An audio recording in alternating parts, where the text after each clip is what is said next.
So we're thinking about the C4. We've talked about that last Wednesday.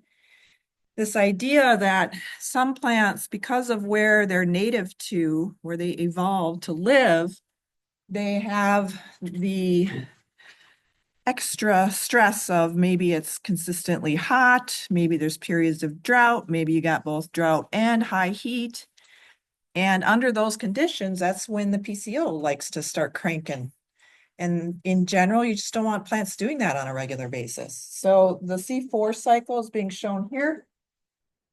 So we say it's spatial segregation in a couple of ways. It's because certain things happen in the mesophyll cell. Certain things happen in the bundle sheath.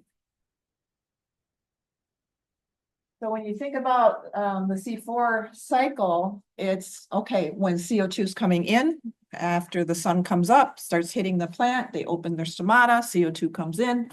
It doesn't react with the Ribisco right away. So the CO2 comes into the mesophyll cell and will react with phosphoenolpyruvate in the active site of PEP carboxylase enzyme.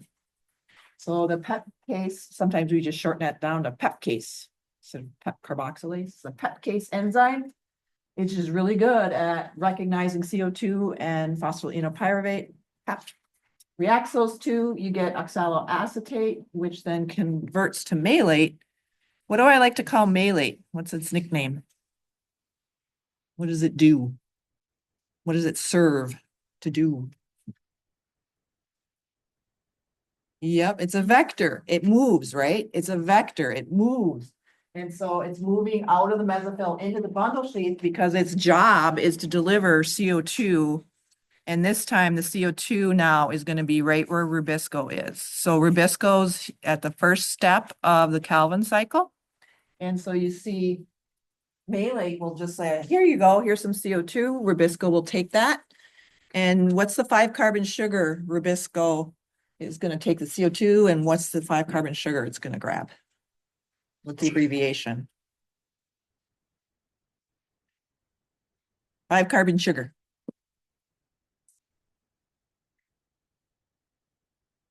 RUBP. RUBP. So RUBP comes in, CO2 comes in, Rubisco reacts those, and then that's the kickoff to the Calvin cycle. So that is a spatial segregation where CO2 is first reacting. It's happening up in the mesophyll cell when it first comes in, and then malate brings it to the bundle sheath, brings that CO2, delivers it to Rubisco. So that's great. The other thing that's spatially separated is that you see the Calvin cycle is tucked away in the bundle sheath. It's not really cooking along in the mesophyll. So they kind of devote the bundle sheath. Let's do a lot of Calvin cycle there. And they don't really do the light reactions in here. Okay, the light reactions don't happen in the bundle sheath either, which is good because the light reactions generate oxygen.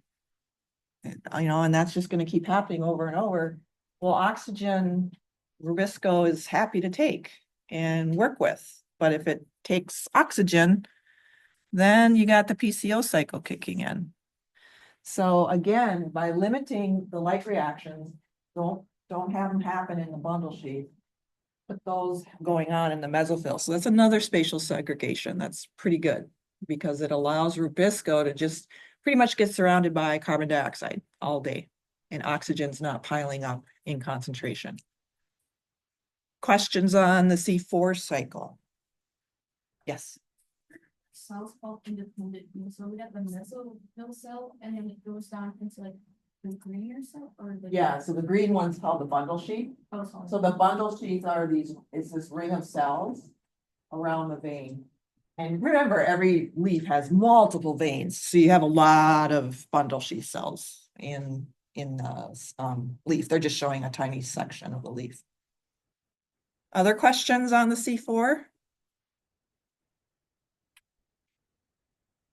Okay, so now let's take it a bit more extreme and think about, well, first, before we do that, let me just show you what it actually looks like under the microscope.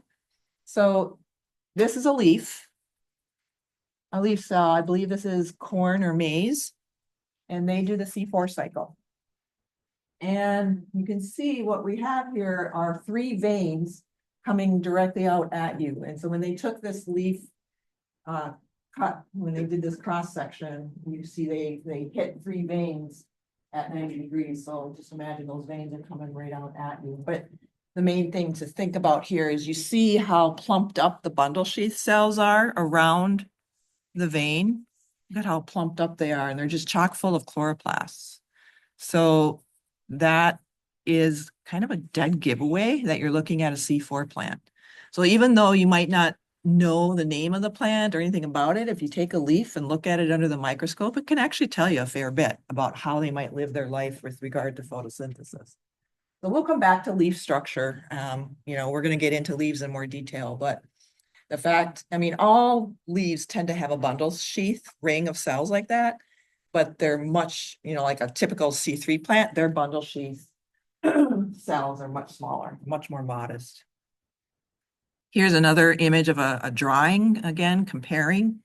And so what you tend to see in a C3 leaf is that the spongy mesophyll or spongy parenchyma, they're all just kind of loosely scattered. They're not hugging up tight to the bundle sheath cells. But in a C4, you tend to see really plump bundle sheath, and then the spongy mesophyll cells tend to be hugging up because they have to get the malate over in to, so you have to imagine they have a lot of back and forth here, where malate has to come into the bundle sheath, pyruvate has to leave to go back to finish the cycle.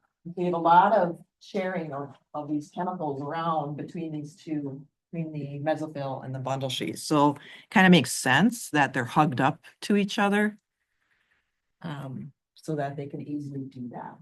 And so the plasmodesmata connections between these cells are pretty abundant, so that you have really easy flow of chemicals in and out. C4 plants, the corn leaf that I just showed you under cross section. So certainly corn is a C4 plant. You also have sugarcane, which is another big agricultural crop, probably $1 billion industry.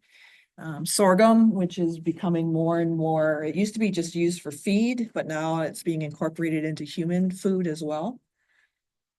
So you have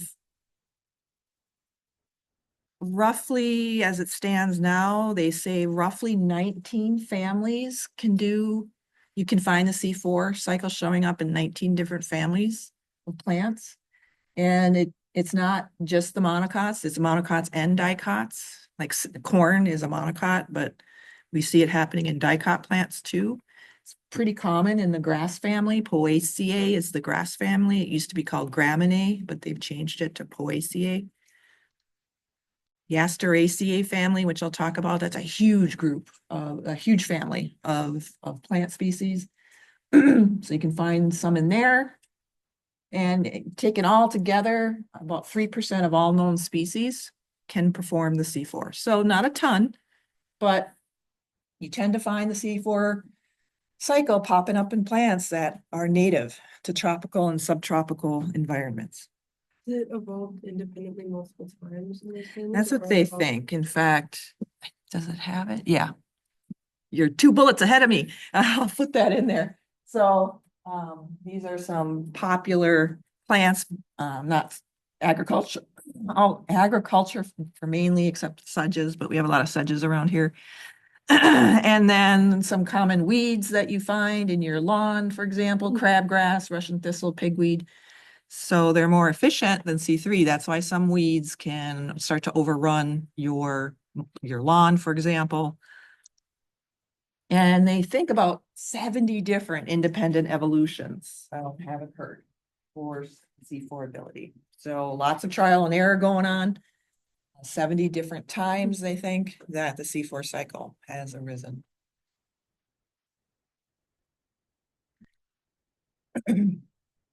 So this is a quote taken from a paper I was reading through, a summary of a paper.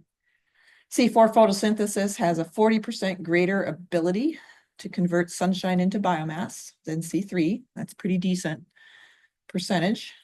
maximum growth rates and yields are 40 to 50% greater than if you're just a straight ahead C3. But this is thinking about, especially under consistently hot conditions, right? So if you take a C4 plant like corn and grow it up here in the summer, they're at a little bit of a disadvantage in the sense of they can't turn off the C4 cycle, and often they won't need it in this habitat. And so it's a little bit of a ding on their energy needs, but you can still grow corn up here. Plenty of people do, and it works.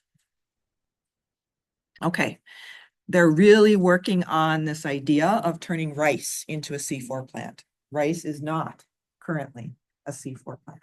But when you think about the amount of rice that's grown globally to feed humans, it's massive. And so you can kind of understand the allure of let's make it a C4 plant and make it that much more efficient. So this is a project that started quite a while ago, and International Rice Research Institute is spearheading it. And they're looking at the idea of can we turn a rice into C4? They've made some progress, but it's not there yet. But the work continues. And so we'll see, maybe in your lifetime, that will be a thing, but you can imagine it's quite a bit of molecular biology involved, and shifting a C3 plant to become a C4 plant that's a pretty serious undertaking. That's a lot of steps that you have to make it all work. So we'll see what happens. Just so they save more water. Yeah, it's so that they're more efficient and the biomass yield will be that much greater. Okay. So this is one of the strategies that they're thinking about, especially projecting into the future with more humans on the planet, less available land for agriculture.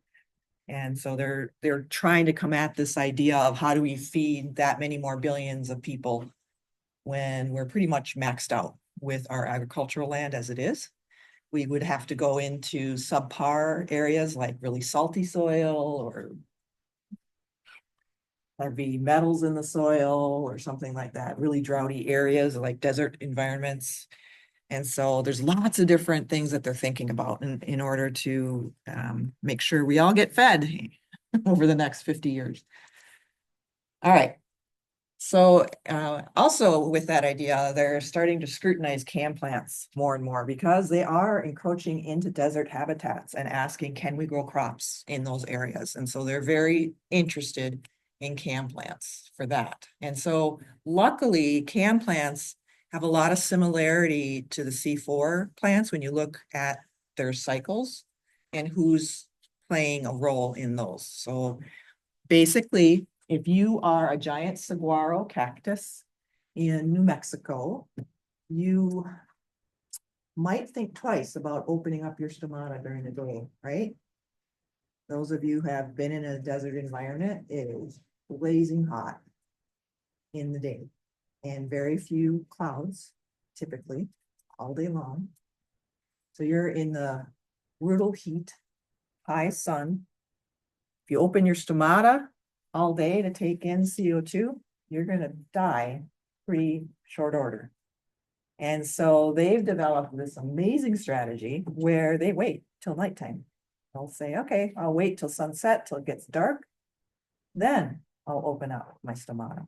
You've lived or camped in a desert, you know it can get quite cold at night, and it does get a little bit more humid.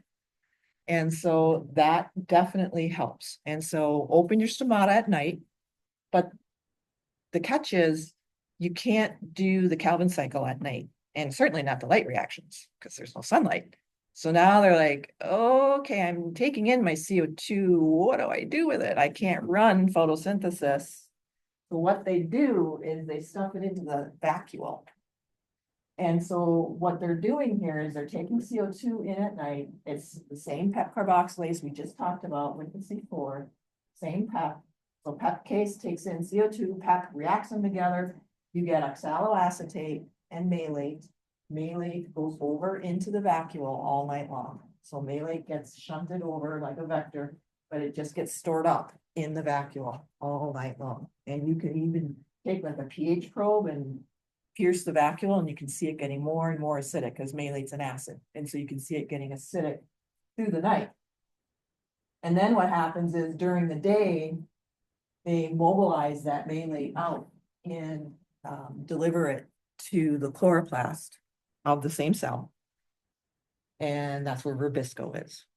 So with the CAM plants, they just kind of reverse the day-night rhythm of what's happening. So we say it's a temporal separation, a time separation, rather than a spatial, because this is all happening in the same cell.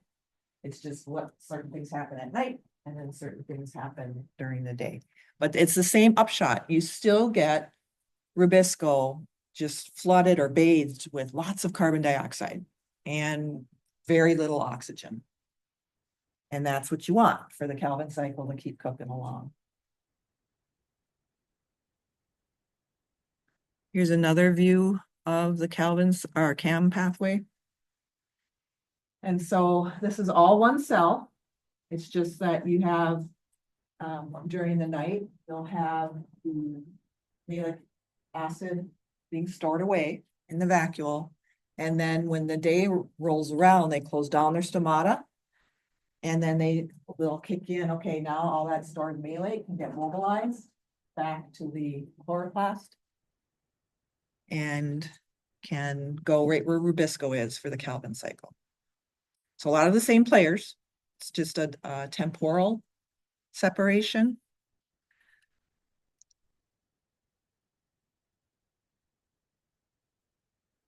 So what we just talked about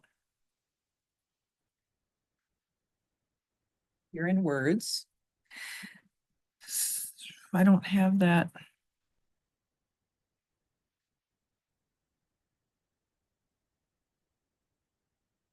So temporal separation. Temporal separation. All right. So if you are a giant saguaro cactus, this is a really good strategy, because that way you don't dehydrate. You can actually save up water because you're not getting dehydrated during the day. So if you think about plants that are native to the desert environments, chances are they're running the CAM pathway. Are they able to store water and CO2 in their vacuoles at the same time? Yeah. Yeah, for sure. So I think I have, do I have?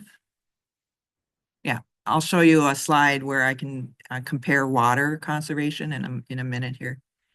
So here's some examples of CAM plants that you may, some of them familiar with. Pineapple, of course, huge industry, not really grown here, of course, but if you go to Hawaii, which I have yet to do, but friends that I know have gone there, and there's huge pineapple fields. And so that's a CAM plant. This one we tend to have quite a bit in our greenhouse. This is nicknamed Mother of Thousands. That plant, it's called Mother of Thousands. It's a Kalanchoe species. All these little things that you're seeing here along the leaf edge here, especially you can see the root dangling. So these are little plantlets. These are clones of the mother plant. And it's just really good at making babies and baby clones. And then those will break off and land in hopefully some soil nearby and grow up. So it's a really easy plant to grow and hard to kill. Here, just trying to show a variety of succulents, cacti, cactuses. This one you're probably not familiar with. This one I put here because it's actually a gymnosperm. So there are, in the gymnosperm, this is called Welwitschia. We'll talk more about it. It's a very unusual gymnosperm. Does not even look like a gymnosperm, the way you typically think about gymnosperms. And yet it can do the CAM pathway. So that's pointing to the idea that the CAM pathway actually evolved before the C4, as it turns out, because gymnosperms came before angiosperms. And we don't see the C4 cycle popping up until the angiosperms. Here's a giant saguaro, if you've not seen one, in flower in this case. It's the state flower of Arizona. very majestic looking plant. It's my understanding that you cannot cut these down or destroy them if they're on your property. If you live in Arizona, it's protected. You have to get special permission if you want to move it. And you certainly can't chop it down. So very interesting. So when they discovered this pathway, it was first discovered in the family Crassulaceae.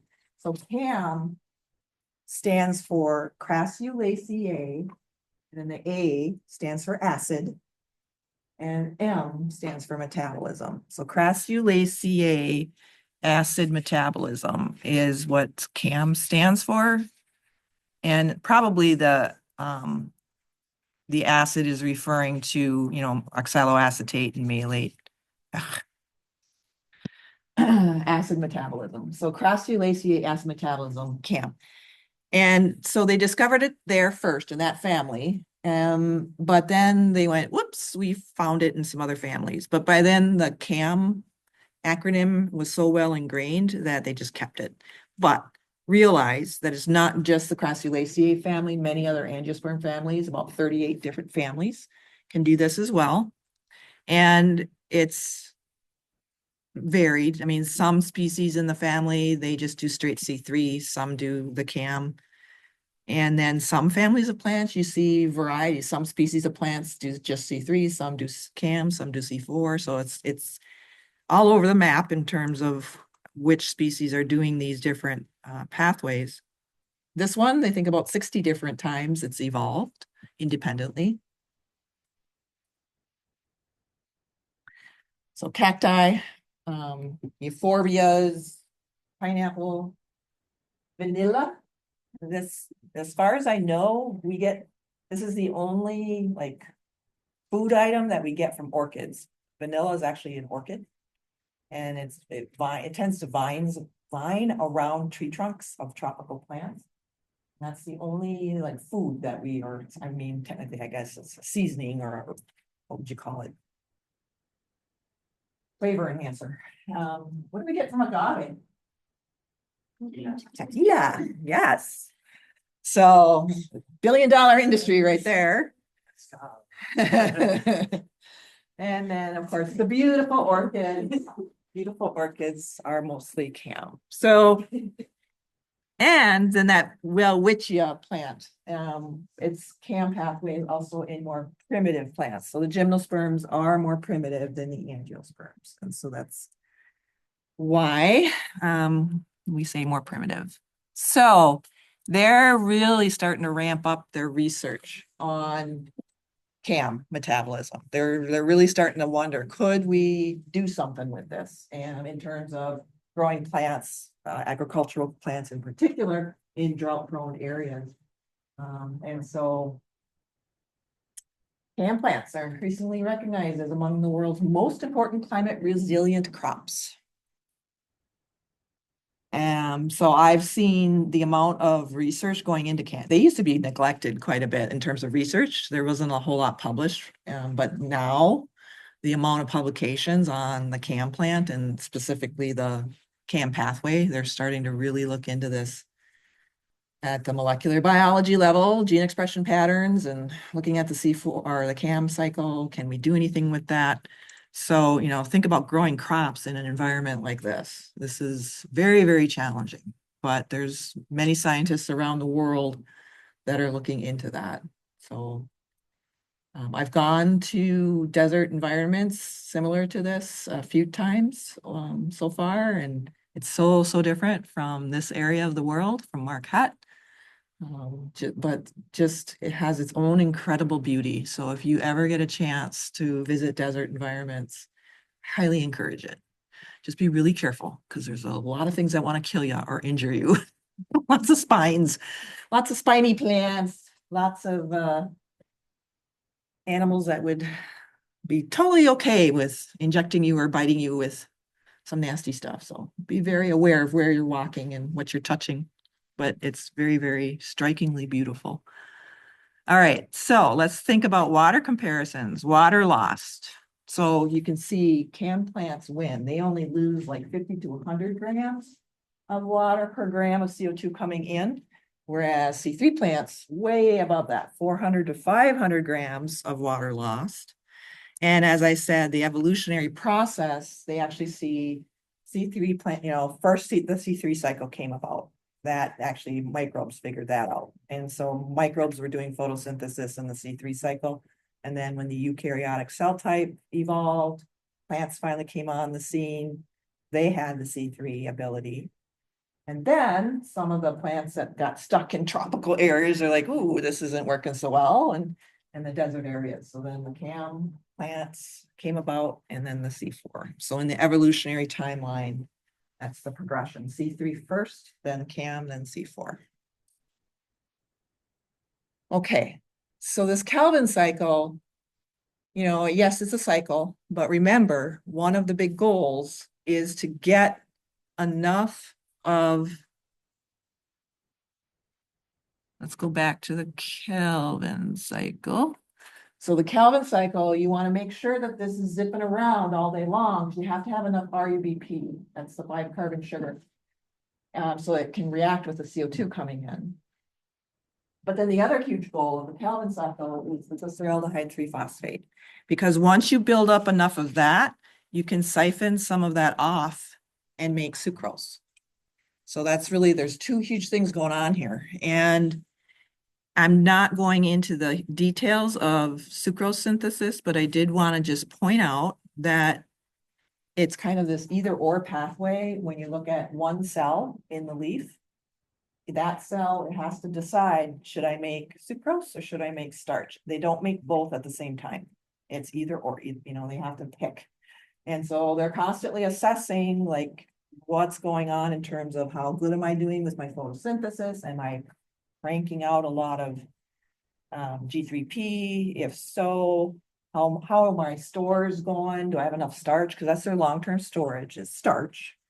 And so if they're like, wow, I'm just doing great with photosynthesis, my roots are getting fed really well, my whole body's getting fed with sugars, I think it's time to make some starch. Then what they'll do is they'll keep the G3P in the chloroplast and they'll go through this pathway that's being shown to make starch. So right here, this Calvin cycle, this is where the G3P is being, built up. And so if the plant is, cooking along really well and the whole body is nicely nourished with sugars, they might decide, let's make up some starch here, get that stored away, just in case things go south on me and I have to pull out some sugars from that starch, break it down eventually and use it. But then if the plant's like, okay, I'm doing photosynthesis and boy, my roots are hungry, I better start sending sugars down to my roots. Then what they do is they'll send that G3P out into the cytoplasm or the cytosol. So they'll get out of the chloroplast and get into the cytoplasm, and that's that site where sucrose is getting made. So G3P will go into that pathway and make sucrose, and then that will get sent down to the hungry roots and nourish the roots. So the plant's constantly assessing, what should I do? Should I send the sucrose out and get that out to distant parts of my body that need it? And, of course, leaves might need some of that too. They might need they have to have their own version, their own use of sucrose too, but it's an either or idea. And it's technically sucrose that they're aiming to make, not glucose, it's sucrose. Questions?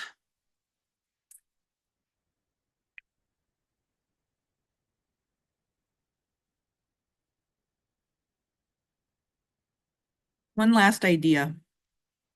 Your book shows something like this too in the chapter. This is trying to get across the point that C4 is more efficient under these different conditions. So light absorbed. So if you shine brighter and brighter light, so working across along the x-axis from left to right, that's greater light intensity, the higher the number there.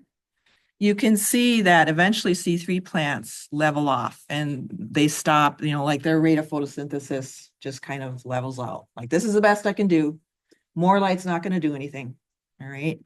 Whereas C4 plants is like, yeah, give me more light, bring it on. I can do even better. I can do even better photosynthesis. And you can see that they're not even leveling off really all the way up to 1,000 micromole. All right. So, but again, if you think about C4 plants living at the equator, that's high light intensity.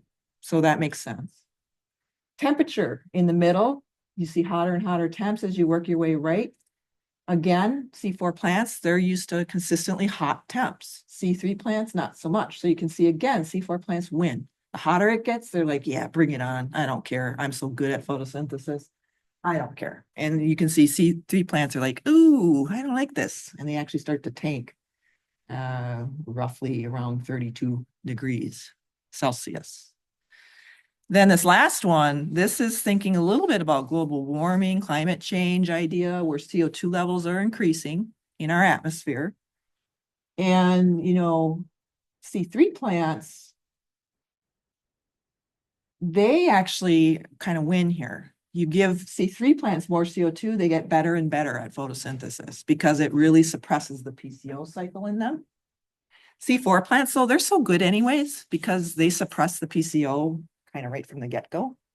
So feeding CO2 to C4 plants doesn't do a whole lot because they're so good anyways. They're so good at suppressing the PCO. C3 though, they have a fair bit of their life, the PCO cycle kicks in and that kind of harms their ability to hook along. So with increasing CO2 concentrations in our atmosphere, C3 plants will actually be helped. C4, CAM, not really. And so not all plants necessarily will benefit from higher CO2, but at least something benefits from higher CO2. Okay. So that's the information on photosynthesis. We've just covered the light reactions in kind of a big picture idea, and then we got more into detail on the Kelvin cycle, and then the PCO cycle causing problems, and then the CAM and C4 plants' ability to try to deal with the PCO cycle and create better outcomes for themselves. All right, so we're going to leave that phase of physiology behind. Don't forget about the homework assignment, though. That will help you prep for the exam coming up in a few weeks. But now we're going to get into roots. Whoops. Now on the syllabus, it says we're also supposed to be covering water in soil and in the plants, and I will. So in the textbook, make sure you're doing the chapter readings. I have, if you pull up that Word document, I have a very specific page range in the water chapter that I want you to read. So just do that page range. You're good. But make sure you call up that Word document as you are reading all these chapters, because sometimes I'll say, hey, make sure to look at, like, sometimes they have those boxed readings, like, hey, make sure to look at that. So pay attention to that, please. Okay, so roots. I like this picture. Someone must have been laying down, enjoying the view from looking straight up. I like that. So that's what roots are doing. They're down there. If they could see above the soil, that's what they'd see. And what we need to think about is a life of the plant where it's hidden from our eyes for the most part. We don't normally walk by plants and see their roots unless you see an overturned tree from a windstorm, or I believe Michigan Tech University, they have what's called a rhizotron. They have like a giant underground tunnel with glass walls where they grow plants, and then they can view the roots growing, and they have these fancy microscopes that can move along the glass and look at the roots that are pressed up against the glass. So then you could see roots growing, but otherwise it's a big mystery, right? As we're walking through the woods. But they are that part of the plant is so incredibly busy and so important. And it is such a different lifestyle when you're buried in the soil compared to their stems and leaves that are above ground. So really phenomenal that they have this ability to live in such different environments. And So here you're looking at a part of a root. Here you see a root hair. Remember, root hairs are really good at absorbing water. They're the workhorse of the roots in terms of how well they absorb water because they have such great surface area that they can absorb water really, really nicely. If you've taken a soils class last semester, or have taken one in the last few falls, you know that soil is incredibly complicated. It is very different from place to place in terms of its composition, but basically what the plant needs is definitely some water in the soil, definitely some air pockets so that the roots aren't always submerged in a totally watery environment. You don't want that because then the roots start to starve of oxygen. It's just like you going underwater. You know, at some point you got to surface and get air. Same with the roots, they have to have oxygen in order to stay alive. So you need some air pockets for better flow of gases, including oxygen, of course. And then the composition of the soil, is it silt? Is it sand? Is it clay? How much organic matter and humus? You know, all of that rolls into how well the plant's going to survive that particular soil. And you need to appreciate that the soil particles, that's the source, like the reservoir of minerals for the plant. So we get our minerals from eating foods or taking a multivitamin, for example. Plants, they don't make their minerals. They can make sugars, but they have to get their minerals from the soil environment. The typical plant that has its roots buried in the soil. And so the type of soil particles that are there can make a big difference to what minerals are available, how easily are they available. And so we need to think a little bit about that. Now, when you see, you know, a summary of roots, they often will talk about root architecture.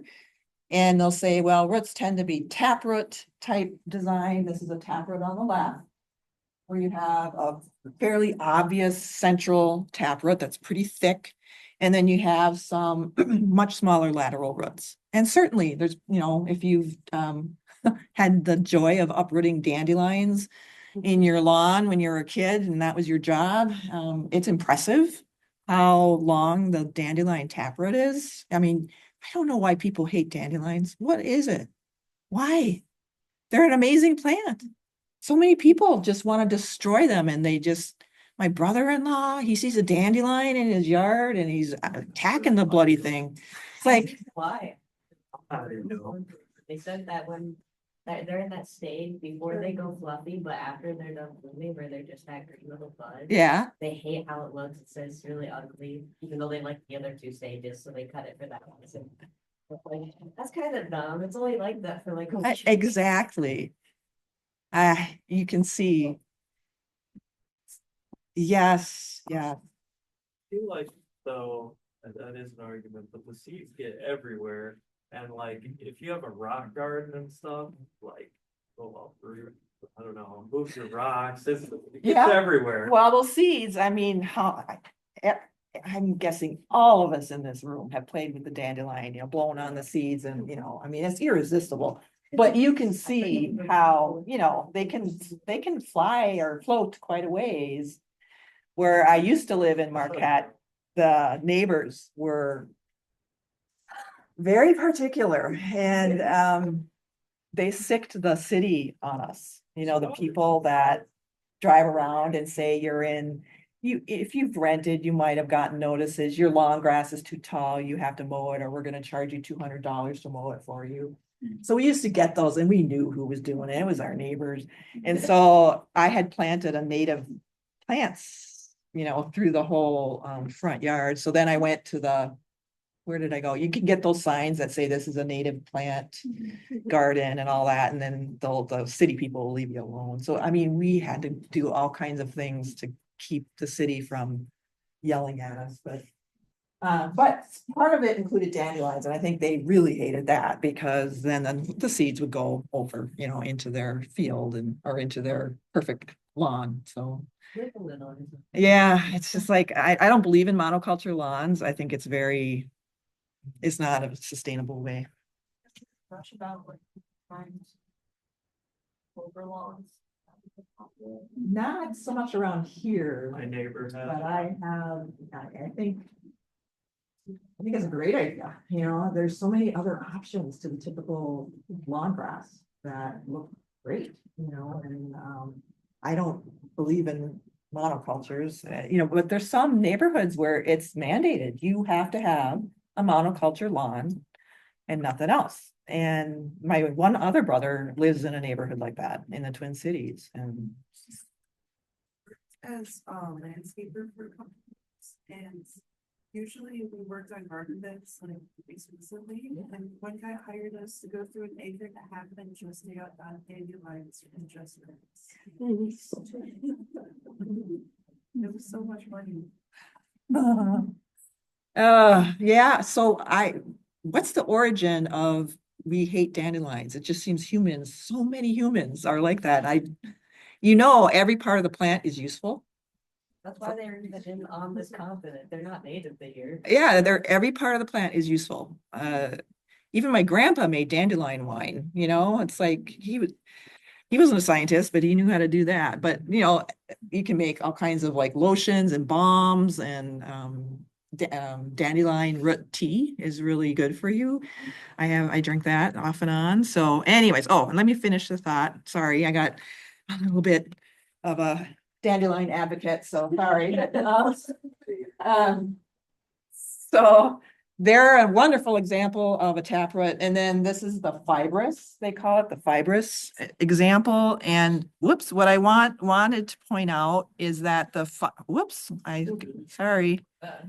Let me do this. Okay, the fibrous example is also, you see there's no central taproot. There's all the roots pretty much are the same size. They call that fibrous. So realize that there's root systems that run the full gradient between these two. All right, so it's not either or. So I just want to make sure that you understand that, because often sometimes the way it's presented, it makes it sound like it's either or.